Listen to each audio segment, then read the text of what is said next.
Fractalicious, welcome to this tutorial series. I was really excited with all the great comments and suggestions that you guys had. So really inspiring to continue doing this, especially for the next coming weeks. So today, where I wanted to start is just some good old-fashioned fractal animation. We're not focusing on immersive quite yet. Let's first cover the basics. They're not really basics though, because it's more about this whole workflow and about how it feels and use this and in a creative way. But we're showing you all the steps, except we're starting not completely with an empty Mandelbulb construct basically, but we're starting with an existing scene that we'll tweak a little bit, and then we'll go do the animation in that from scratch. We'll render out the animation, you'll see how that's done, and we start compositing in After Effects. And then we might go a little bit back into Mandelbulb as well to get some more stuff out of Mandelbulb so that we can add it to our final scene.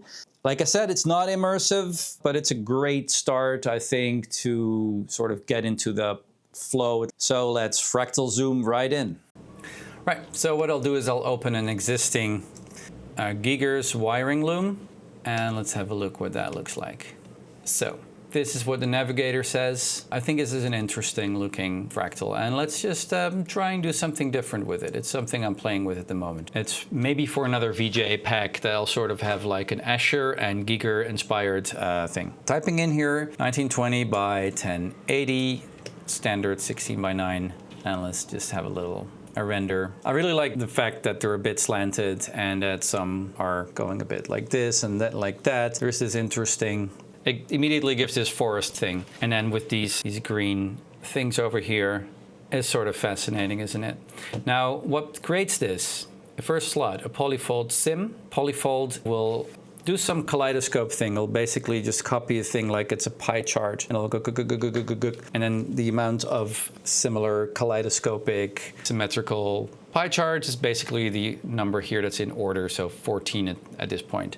And see if we can make sense of that a little bit. Let me just, sometimes it might crash, I hope it won't if I put it at 200. But if you take this, first of all, if I get rid of the polyfolds, it doesn't change that much, so the thing is still this. And the polyfold, typing in like a crazy number, like 500, here you can tell that's where the sort of thing is happening. You can see we're in this, okay, we just crashed.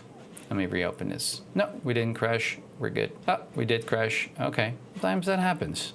When it happens, usually you're fine. Last time you pressed just render, it automatically will create basically a save file. There was something interesting was happening, and I think that's maybe something when you're navigating through fractals. And when I typed in 200 here, or 500, we're inside of a wall here. This weird thing over here is a clipping plane. We're actually inside the fractal.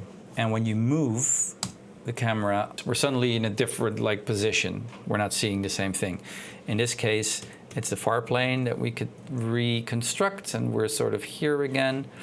But another way to do it, if that happens, 500, 200, whatever, is to go in this little triangle, and then underneath here, you can tick fixed zoom and steps. And now when we move the camera, we are going through the wall. And basically what this fixed zoom and step is doing when it's ticked, it's doing what usually happens in 3D software when your camera movement is linear and normal. Like if you say the camera, it moves every time you click the mouse or something, it moves 20 centimeters, it'll always be 20 centimeters no matter what. Now when it's not ticked, it's going to recalibrate your speed depending on how close you are to a fractal surface. This is also how you can do these fractal zooms. This is an important thing. Let me try and demonstrate that. It is ticked now. I'm going to this, what do you call the thing that creates the, what is it, like the plasma for like fusion or fission? Anyway, when we're getting closer, as you can see, to the wall, we're going right through it. We're going through it, we're going through this wall. Whoop, now we're in the center thing of it, and we're inside the wall now. Okay, back up. Okay, we were here. Now I am unticking this. F6 is a shortcut, and now we're going closer towards the wall. But now what happens is we are doing the fractal zoom thing. The closer we are getting to the wall, the smaller our steps are getting. And it's basically like a Google Earth zoom. You'll get closer and closer to the surface, but you'll never actually go right through it. Another way you can see here, there's a zoom number here, 1.0 something, and then E5. So that is a number that is very high, obviously, and that's sort of changing as we're moving outside of the surface again. That zoom number changing, that's telling us something. That's telling us that our entire scale is moving. So our steps are getting smaller, or the world is getting bigger, or you can see it in basically both ways. This is the secret as well with these fractals, and this is what other software lacks. If you're doing fractals in Cinema 4D or in Unreal Engine, that's great, but you don't have this, you always have this ticked basically, and it's very hard to do a fractal zoom where we're going really deep inside, and we're just, that whole scale moving thing is changing. Now that is just something that is very important to do, but it's also sometimes important to be able to switch off, and then you know the switch is here, right? Okay, we were doing something different. We were looking at what this polyfold was doing. Then in the second slot we have the AServe mod 2. It's doing a lot. If I turn it off, it will have more iterations. That's interesting. The SynY is also doing a lot. Offsetting this will... Okay, actually it's interesting because you can sort of move that angle of these things a little bit. This one's turned off. Then we have the reciprocal, which seems to clean this up a bit in this case. And then the, I guess, mistletoe Sim 4 is responsible for... This is it looks suddenly interesting, right? Because we're seeing these the fog, but we can change that anyway, the fog. So we can get it here as well, yeah.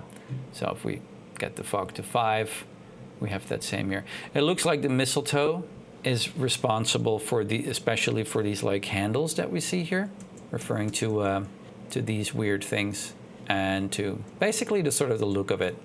So it's an important one for this particular fractal.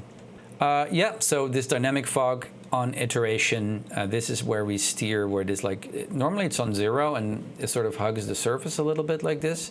It can look interesting, then it can suddenly disappear because it's too far or not close enough. But if you get it just the right number, so in this case 6 or 5, I think, it can really look nice. And then with bailouts, you can move it a little bit, but other things will move as well with bailout, so be careful with that. This is kind of cool. So basically I'm doing view to main, and I'll just do a render, which also basically saves the state right now in a little folder. Okay, I'm gonna render this just a little higher resolution. So now we're rendering the ambient shadow. I will always say to use, let's go to post-process, the DEAO. That would be the distance estimation ambient occlusion, and not use the screen space ambient occlusion. This will give you no problems with animations, and the other ones absolutely will. So I really like this look, right? How you make this exactly from scratch, we might get to in another tutorial. It's just like a lot of just very serendipitous, a lot of just playing around with these fractals and saving different states, using the thumbnail renders as reference, coming back, changing, tweaking some parameters, like we tweaked a few parameters, changed it a little bit. We could do some more, but it's just so perfect, right? At the moment, it seems. Let me see. Yeah, this is important. Oh, we got Julia as well on, by the way. With it off, it's also interesting. That's a funny one here. It's almost the same, although with it off, it's a little bit more recognizable as these quite typical fractals. I think I like it with the Julia on for now. Obviously, we can change this. So this is an interesting animation as well, as you can see.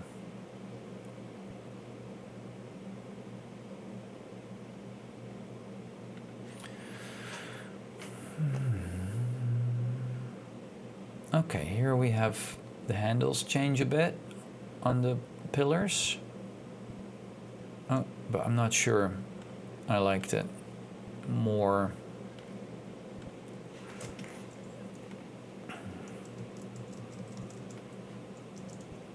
All right, let's create some cool animation with this, or do we want to change the colors a little?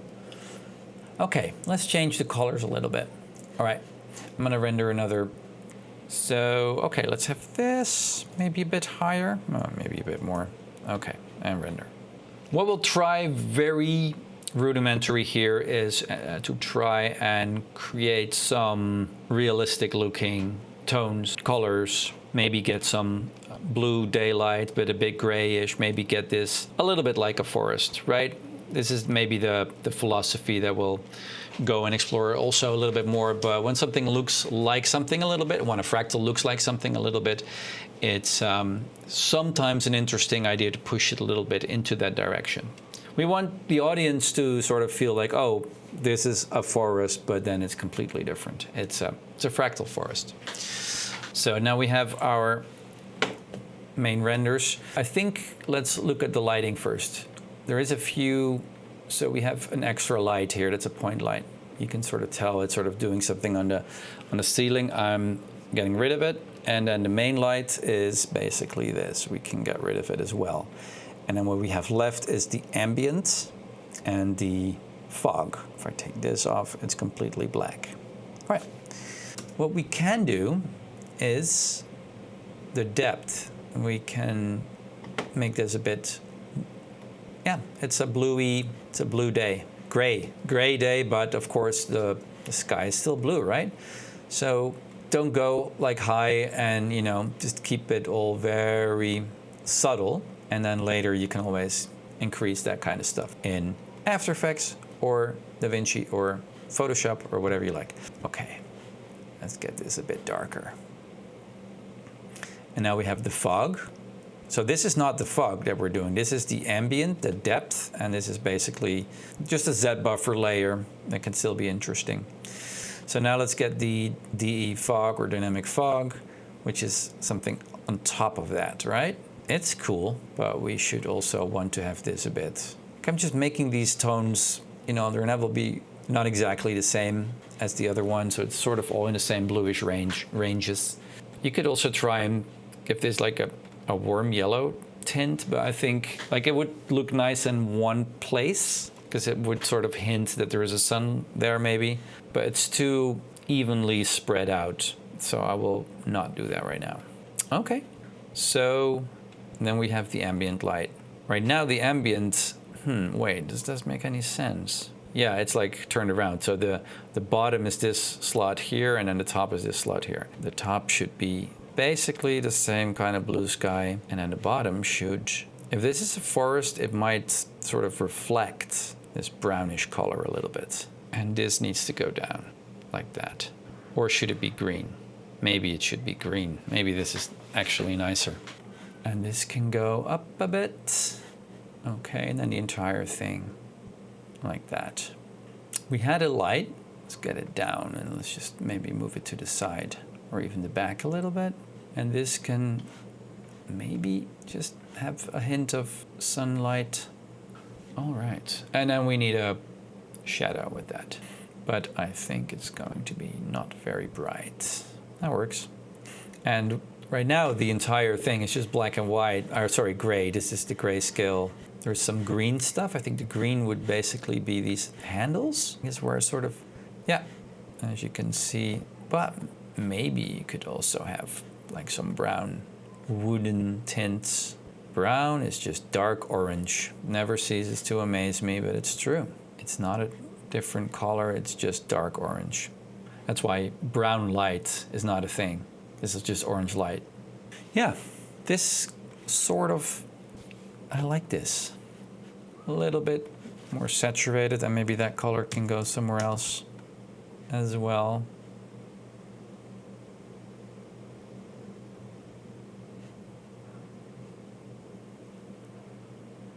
I'll just put it here. Okay, so this is definitely something that might be an interesting scene.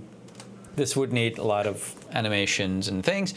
Let's have a look what happens if we create an animation with this. So I'm gonna put that fixed zoom in steps. I'm gonna turn it on for now. So then we have a pretty even look, and I'll just hit F. That gives me an animation keyframe that looks pretty much like that. And what we'll do is we will start moving through the fractal. Are we actually cleverly enough? Yeah, this is a problem. Let's go back. I turned this on, but as soon as I will get close to any surface, I'm going to go right through it, as you can see here. Let me just make these steps. We're at 10. Sorry, we're at 20. I'm making 10. We're going to go right through. Oh no, that's a bad thing. How do we change that? So like I said, if I untake this, I can go to the surface. I will never go through the surface, but my entire scale changes, and that might affect things like the fog and the lights. So what I can do is I can just, especially with this animation, I sort of want to think, like, keep this constant for this animation. Not always, sometimes I don't need to do that at all. But what I can do is I can just change the zoom a little bit. So I make it a bit higher. We see that the camera is moving forward a few times. When it sort of stops doing that a little bit, we're usually pretty good, but now I have to change the far plane. I'm doing this by F1, F2, and then here you can see this far plane number is moving a little bit. Now we are much less likely to get this clipping thing that happens sometimes, like a near clipping. So press F again, and sort of replace that one. I'm going to go through here. Let's stay a little bit low to the ground to really sort of feel that. And now I'm sort of tilting it a little bit and pressing F again. Tilting it, just having a little bit of like this, right? It's a bit of a meandering thing. What I'm sort of trying to register for myself, this is, by the way, this looks interesting. I sort of maybe want to go here a little bit, is to keep an even distance between all my keyframes. Otherwise, if you don't do this, you'll get very strange behavior. If you sort of feel like, oh yeah, I did, just try to imagine you're walking through a forest and every 10 meters you're doing a keyframe. Just try to feel that, oh yeah, this has been about 10 meters, time for a keyframe. So that was a keyframe. Like I said, I'm sort of focusing on these roots here. And by roots, I mean like mangrove, forest, woods. Time for a keyframe. Let's go underneath this, right? That's what we want to do. That's what we want to do. Yeah, for sure. Keyframe right there. And then maybe we're going up a bit here. They're like Bezier curves that each keyframe that you're putting is like a point of a Bezier curve. If you've ever done like Beziers in Photoshop and these types of things, you can't see it, but you can get a sort of develop the feeling of doing that. I just made a keyframe, yep. I really like how this looks here in this preview monitor, the way that this thing seems to just like go there in the ceiling. It's going sideways, strafing now, getting the camera a bit straight. And now we're moving down a little bit, looking here.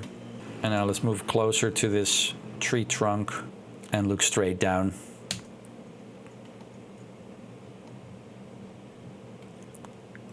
Oh, now we're getting too close here. Make sure. And now let's get rid of fixed zoom in steps. And let's go here and set a keyframe. And now let's end with this like crazy fractal zoom. So we're getting closer. Now we're changing scale. We won't actually see that much, although we can tell pretty well by where we are with the depth. So every time it gets brighter, we're sort of getting smaller. And the logic would be, if you're smaller, then what's defined as far away is now closer. Maybe, okay, now I'm changing the stuff that's far away. Okay, let's end here for this. Now, let's save this animation. Test Mecha Woods. All right, so now if we crash, we're saved. And let's see what a playblast preview would look like. This is unfortunately a bit too high, so we'll downscale to 6, and we can probably do with every 4th frame. We've got 50 frames for each keyframe. We're gonna make that more later. The main purpose here would be to make sure that we're not going through any geometry and clipping. But we were pretty careful to make sure that didn't happen by doing the zoom, fixed zoom in steps first. This is a moment where it could happen. It looks like it was fine.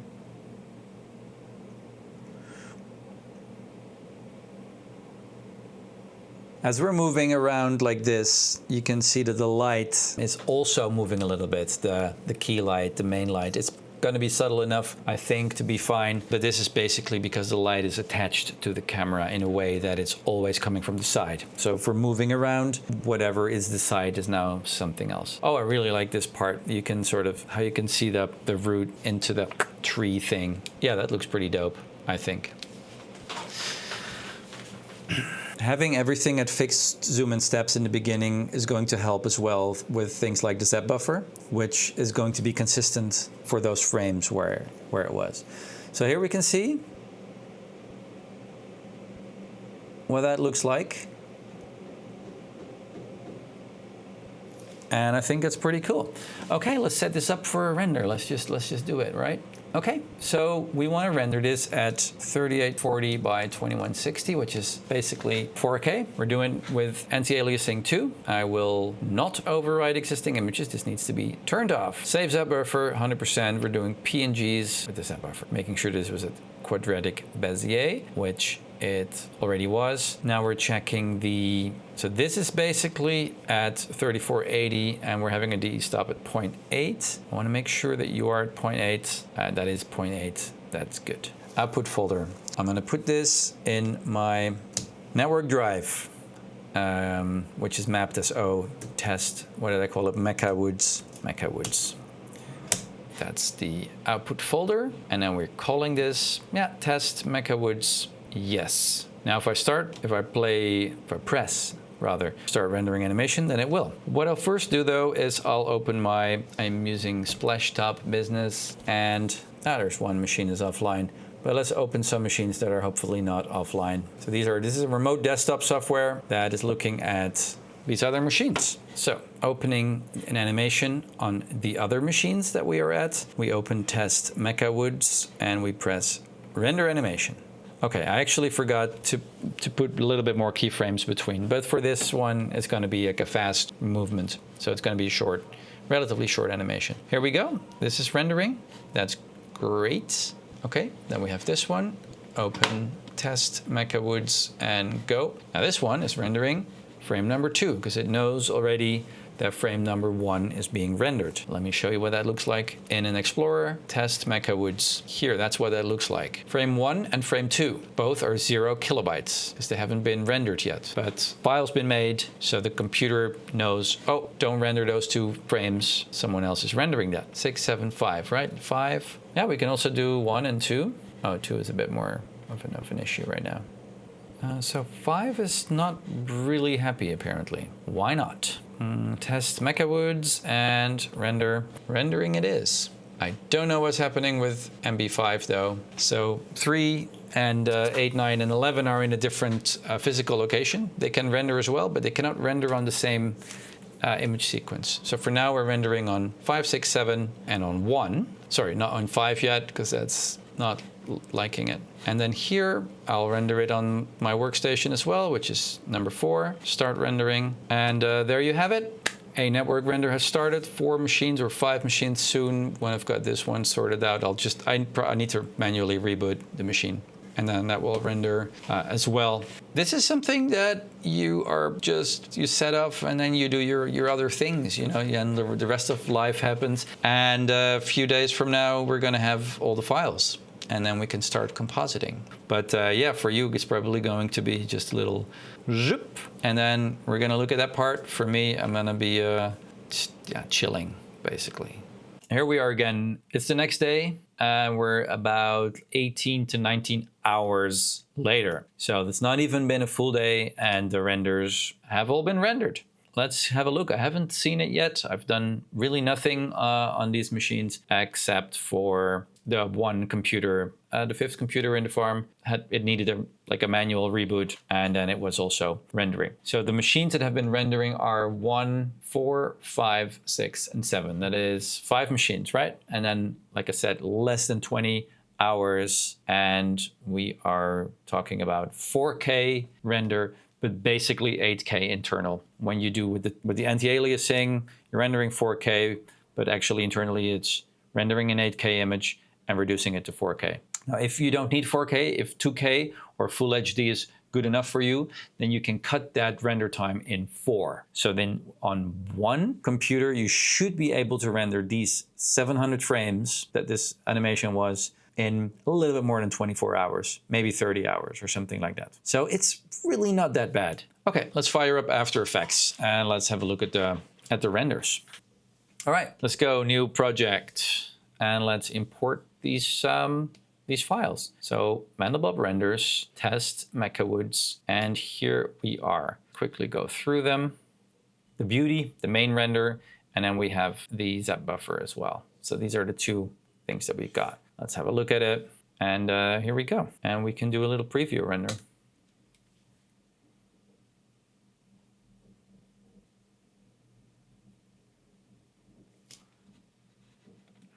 So here we can sort of see how that moves. I think it looks really nice. It's very soft. I would have rendered more frames in between, and it would have maybe been an extra day of rendering. I really like this, how this looks. There's something pretty interesting about that.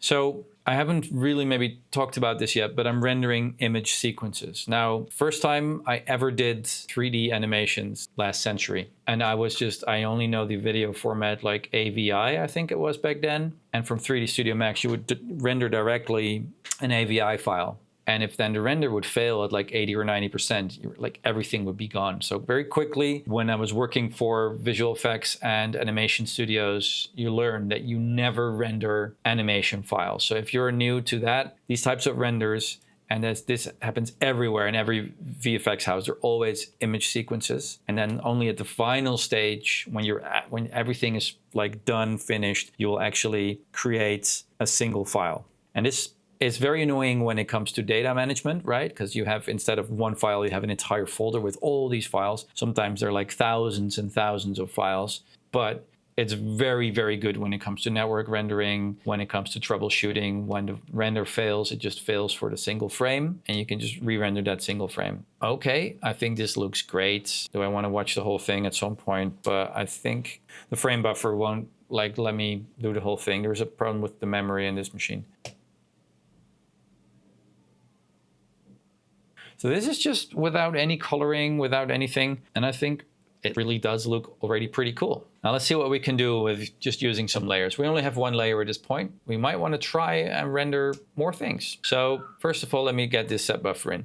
Because we did the thing with the equal steps, fixed zoom in steps, the ZEP buffer isn't changing much. So it's sort of pretty much in the same. When you don't do that, the ZEP buffer can change quite rapidly. But now we have a really usable ZEP buffer. If I just put the levels on the ZEP buffer, you can sort of see we're using the entire range. Sometimes you'll see the whole thing just completely only here. Maybe that happens at the end.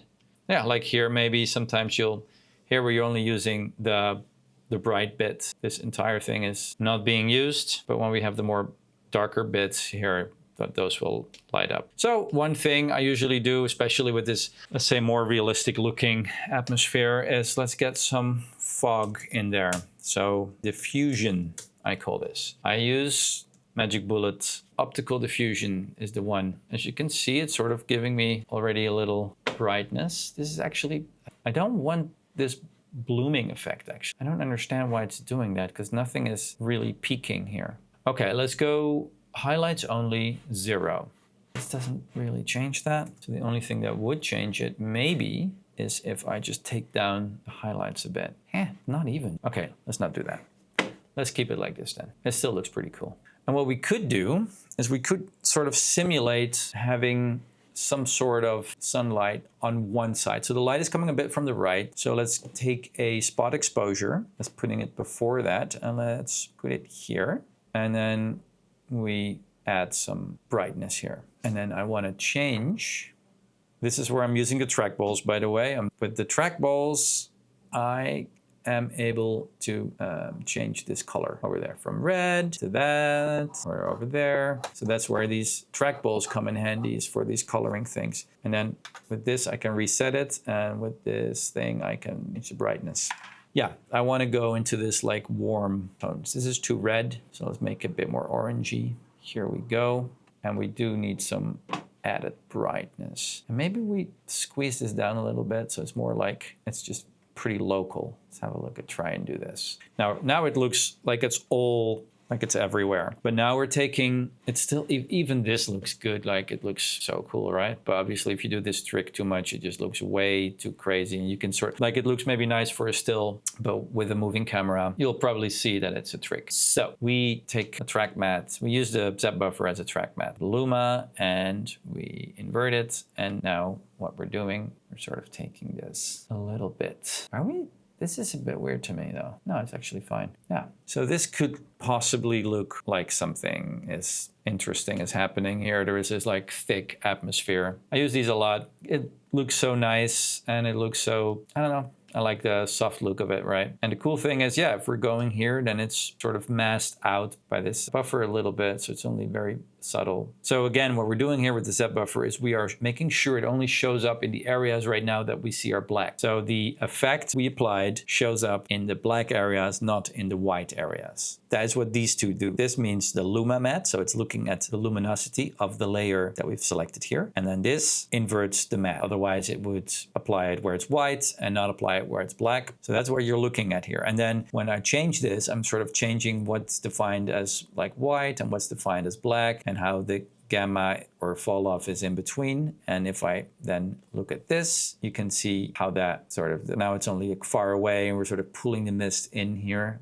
doing the opposite here. So already with that sun to the side, we've sort of created a little bit more like the composition of the image to have different stuff on the left and on the right. That really helps, especially with these fractals. They're sort of like pretty evenly kind of color stuff happens here is sort of the kind of color stuff that happens there and there. So it's pretty difficult to have a really dark part on one side and a very bright part on the other side. And these type of tools help you a little bit with that. We can do that a little bit further because it is quite nice to have a dark front and a bright background. So let's try, and I'm going to take this set buffer and I'm going to just copy it. It's right here. Now this time I want to do the inverts a little bit different. I'm going to invert it with a channel invert over there.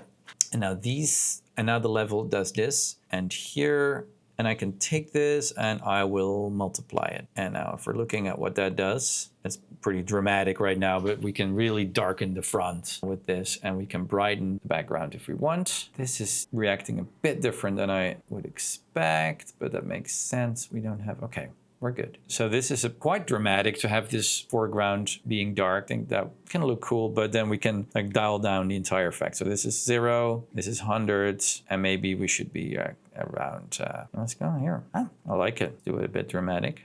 This is a bit dark, but we can brighten that a bit later, and then sort of stays dark here. That's cool. Okay, and let's give it an overall looks sweet type of thing. So looks, adjustment layer, magic bullet looks. We've got all these presets here. So here, fungus farm will make it grainy and very vignetted, and it looks like, yeah, the blacks are sort of like lifted. Sometimes like ice pick, I guess ice pick. So this must be like maybe based on like Basic Instinct or something like that. Ice Palace. I mean, yeah, this is way too much, right? So there's so many cool things you can do with this. And when I started with this, I would always start with one of these. This is cool. Guilt Trip, with guilt spelled in a weird way. My mojo is usually like a skin color thing. Not really necessary. Although, yeah, why not? So there's something cool about it. Oh, we have a colorista here. So we can play around with this a little bit using the 3 trackballs now. This one will change the highlights, as you can see. And here, the midtones in there. And this will get the shadows colored. Now where I'm sort of wanting to go with this. And we could add some like optical diffusion overall here. Bit the same as before, but way less. But just so we have this small blooming in here. And brighten this a little bit. Okay. I mean, it could be interesting, right? Now let's put some keyframes in here. Okay, so this was basically set for here. So I'm keyframing this, and then here, I think this is maybe a bit too dark. So I'm gonna go in here and just adjust this a little bit, brighten it up a bit here in the midtones. Yeah, just a little bit. Okay. And then I think at some point we're gonna lose this horizon. Yeah, exactly. So we're going from here to here, which is too dark, right? So we need to brighten this a bit.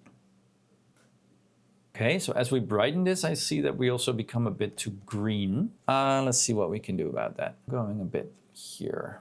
What makes this mostly green? Yeah, here are the midtones. Okay, so we're just keep some of that green in there, not too much. Being able to, oh, here we go. Being able to change these colors like this is so intuitive and it's just so nice and so much fun. Okay, this is kind of cool. It's a bit of a change from, actually that looks quite natural. Okay, let's see what happens when we zoom in further. Okay, now we're maybe a little bit too brown, too much autumn colors. So I'm gonna step away a little bit from that and go a little bit more towards the greener stuff. And maybe dim this down, get this down a little bit, or, ooh, I don't know, something like this. Here we go. Okay, now we're really too dark again because we don't have that atmosphere anymore because we're pretty close into the fractal structure, right? Okay, this is subtle. I don't know if this part is going to look good. It's mostly that first thing that I think is going to look nice. Okay, well, what are some other things we could do? We could put an adjustment layer in here that has some, what do you call it? Motion blur. And I use pixel motion blur these days a lot. Takes longer, but so we have, and then the shutter angle of 180 is usually what you want. You can see how much longer it takes now.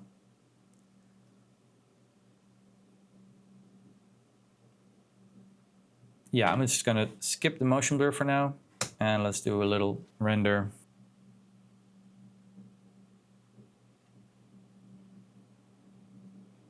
Yeah, this looks pretty dope. You should render the whole thing, of course, to see. But yeah, sort of got, you know, an interesting vibe. So sometimes what I'll do is, they're really depending on what you want to do with these things, of course. But this could just be as is, or we could add some other interesting things. I really like these foggy things to be in there doing a little bit more than that. So we can go into Mandelbulb and let's do something fun. Let's open what we did. Go to like a good representative frame, maybe frame like this one, frame 4. And there it is. So what about this fog? This is iteration 5 that the fog is on. But we have other iterations here. Iteration 6 is another interesting one. 7 is gone. Oh, and then 9 is this thing. I usually don't like it when they really, as I call it, hug the surface of something, although they don't do it everywhere. And here in the depth, it actually is pretty interesting. It's sort of, or 8.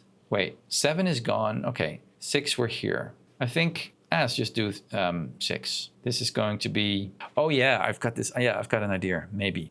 Okay, first of all, let's render this frame. Okay, we don't need ambient shadows and we don't need hard shadows. Okay, what else don't we need? We don't need, oh, sorry, we need ambient light, 0, and depth, 0, and this goes to absolute black. And this goes to absolute black, and then the light is turned off. And then if I turn this fog off as well, we should have an exactly completely black image. The only thing we get is the fog, which is cool. We can sometimes, maybe we can change the gamma a little bit. You never want stuff to clip. Clipping means that things are basically hitting the white and it can go further than that. And since we're only working in 8-bit software, that is just something that we don't want. So just make sure that this is low enough, and then we can have the gamma to have some extra values here so it's not too dark and we're not working with not enough steps, since this is all problems with 8 bits. You wouldn't have this if this was 32-bit software. But here we are.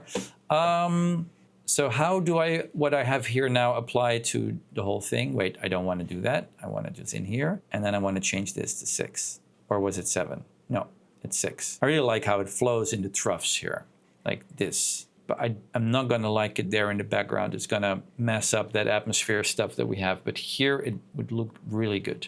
Okay, view to main. So now basically we have the same thing, but now we have the coloring tab, the dynamic fog on iteration 6, where it used to be on 5 before. So we go to the animation maker, and we want to apply the light settings, the hard shadow settings, and the ambient, which are basically turned off. And the light settings is basically everything is black except for the fog. And the coloring tab options, which will then change the dynamic fog from 5 to 6. I put the values to all the keyframes, untick those, re-render this, and then we'll see these have all changed to this. Now, if I render this, I should give it a new name. and which I'll do. Just call this underscore DE fog.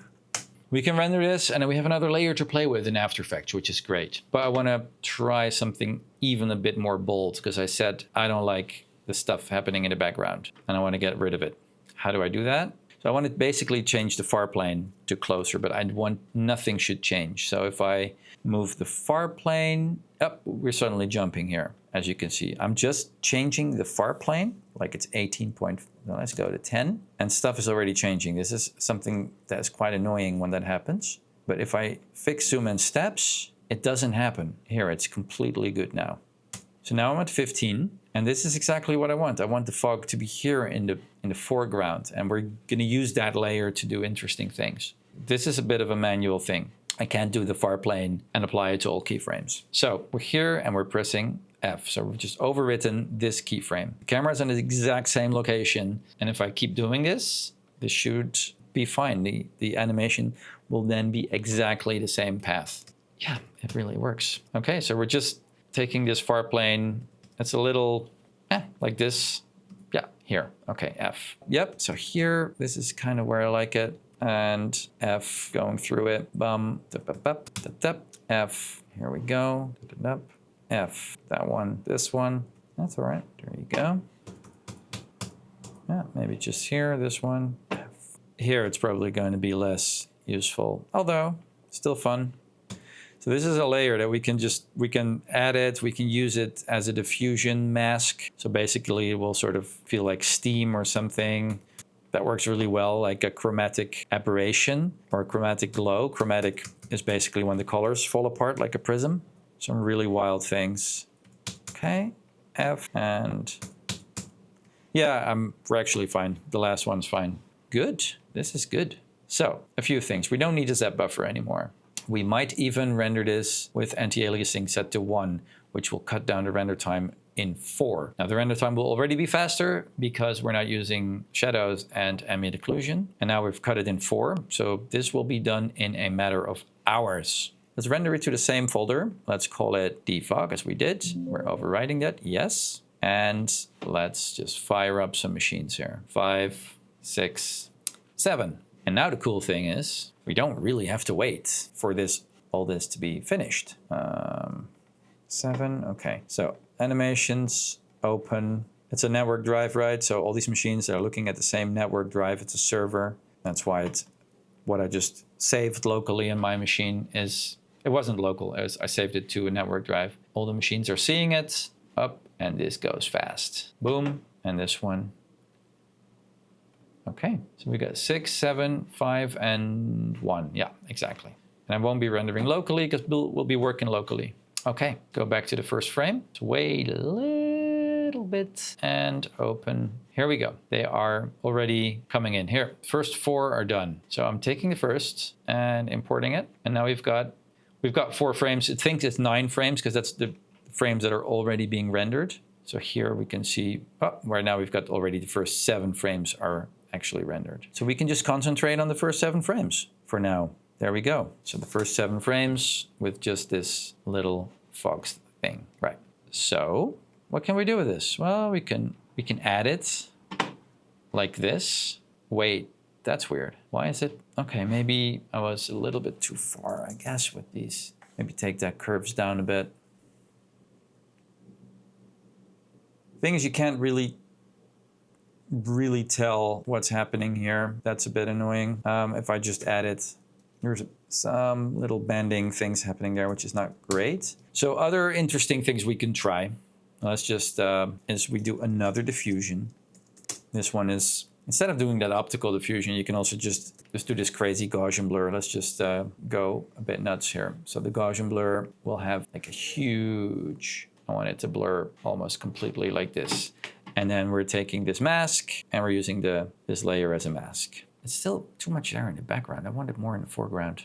Let's just do this. So here we go. Now we're seeing it a little bit more like a sort of like a layered fog thing, right?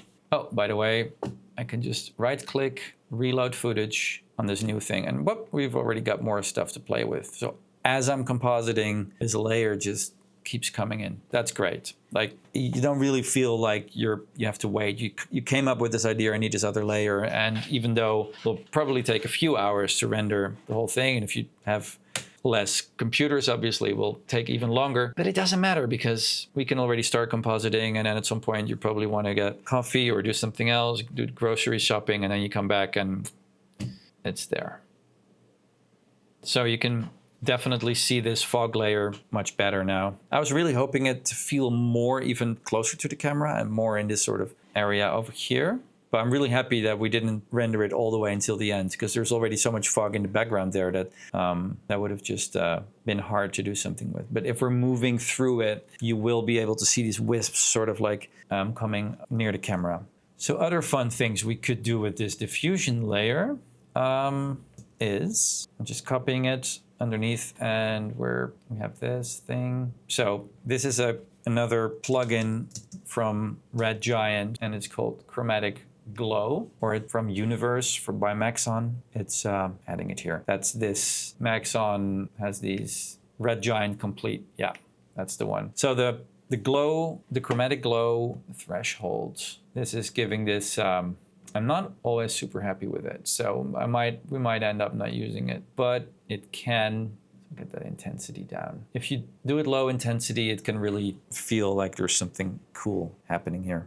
Especially with dark backgrounds though, that's a little bit the thing. I do gravitate a little bit more towards more darker backgrounds, because with domes and projection, bright backgrounds just don't work well. Just big bright swaths are just not very pretty, so you want to use a lot of negative space. Now here I'm sort of seeing that with these kind of layers, we're a bit too bright, and yeah, I mean, this looks bad, huh? What happens if I get this whole thing darker? Like, this will just make it brighter. Okay, this will make it darker, and then this will even make it a bit darker.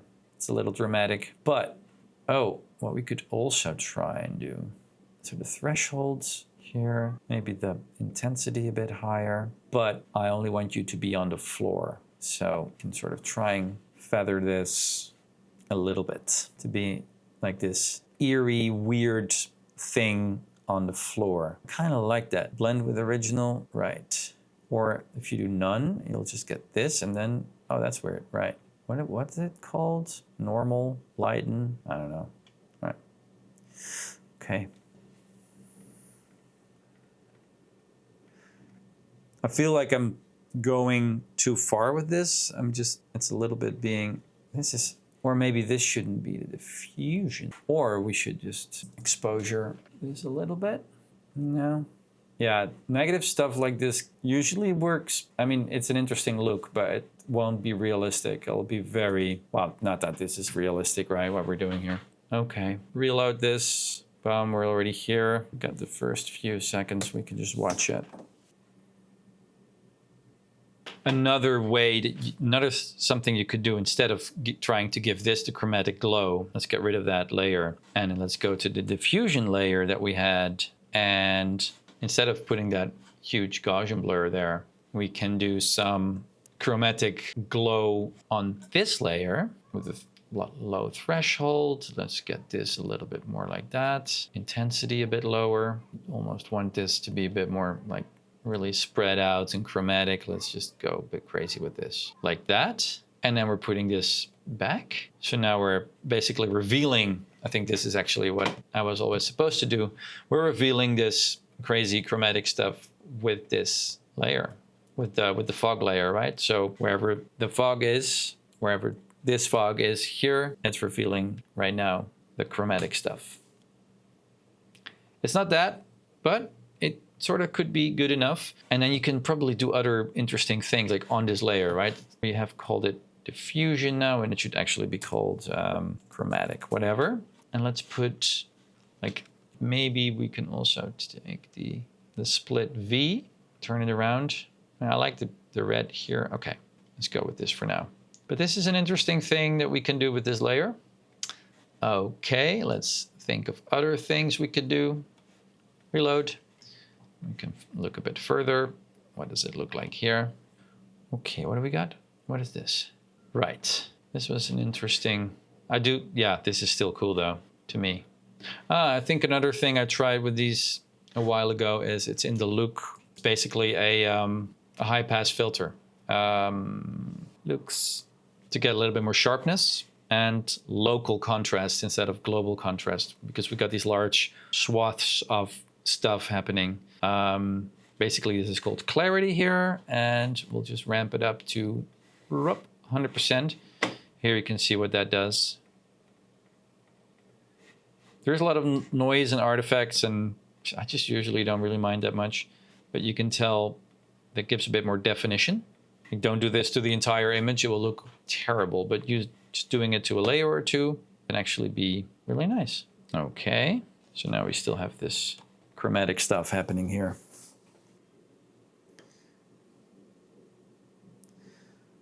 Okay, it's hard to see. I think I've probably way overdone it, and especially with the moving thing, it's pretty easy to read, so I can probably definitely take it down a few notches, which I will do just now, 45 instead of 100%, just a whole layer. You will see it. We can try one more funny thing with this layer, which I think we should, it's either or, it's not all together, but I'll usually try just a few different things. I'll settle on one thing, and that is to use the, is it rays? There should be like a rays, CC light rays, basically, because we're sort of hinting at this sun existing here. Is this? That's kind of interesting, but that's not the one I meant. I think I want to go for Trap Coat Shine. This plugin has been, wait, what? Oh yeah, here we go. Trap Coat Shine, right? Yeah, that's it. It existed for a long, long time. And blend mode, none. So we're basically just seeing the, okay, boost light, this layer. And this can give the impression that we are seeing some God rays type of thing. I do feel like I only want it like here. Okay, awesome. Let's have a feather. And let's get that ray a little bit longer. Maybe define it a bit more. And what are we doing in terms of colors? What do we colorize? Yeah, this is actually, we don't have any midtones? We should. Okay. So, as you can see, it already gives a super interesting type of thing where it really looks like that sun is coming from about there. I'm just taking these other two out and this is obviously, again, way too crazy. We can take this down and we can render a few frames, see what that looks like. You can really see those rays, and that really gives the impression that there is like this actual atmospheric thing going on, even though it's completely fake and there's no real light there. Wait, I should save this. Mecha Woods. Otherwise, if I had crashed, it would have been the end of all this work.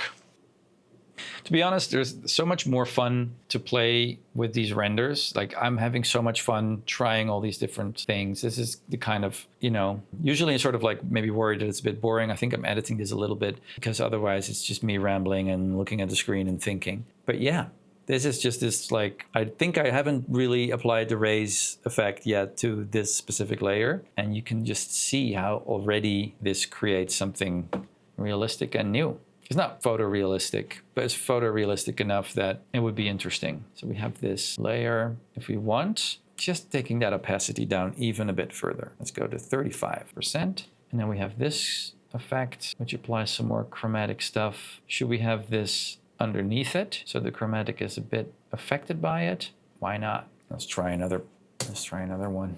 It doesn't look like we're feeling the point. If you feel the point that it's the rays are coming from while the camera is moving, then we're doing something wrong, because if the camera is, well, it's just moving straight forward, then it would be fine. But if we're like panning and tilting, that would sort of give away that we're doing a trick. But if you don't feel that point, I can't exactly pinpoint where that point exactly is, then we should be fine. But this is maybe one for trying to render the whole thing and see where that ends up. At this point, I think I'm pretty happy with the results. And I'm just gonna wait for that layer to finish rendering, and then we'll render out an MP4 and sort of see if it's any good. So I think that's where I'm gonna leave it for today. I will show you the end result right after this in the video. Yeah, I think this is pretty dope. So I hope you enjoyed that. Thanks a lot. So now we've seen all that, done all that. Let's have a look at the end result. I changed just a little bit because that sort of rays, the trap coat shine, sunlight rays, glitter thing, it came through a little bit, and I had to sort of cut it off at the end. Otherwise it would be really weird. So all I did is just like I did a fade out on that layer, and then I rendered the thing pretty much as you saw it. And here's the result.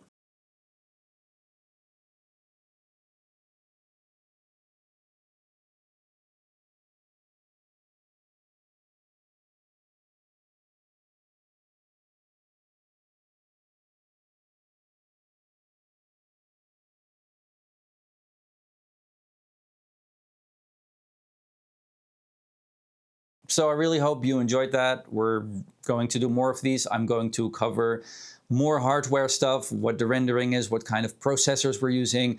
And we're going to cover what studio setup I have in the other location, which I will show you soon as well. I will show you this location, the equipment here. But we're also going to do some analyzing of an existing immersive film soon. So I want to focus on the film Remote Motif with music by David Levy to use as a sort of case study on the sort of narrative thing that I'm trying to build out. So stay tuned for that. And again, leave stuff in the comments. I'm reading those and really sort of trying to incorporate those in future tutorials. So thank you very much for joining me at this channel.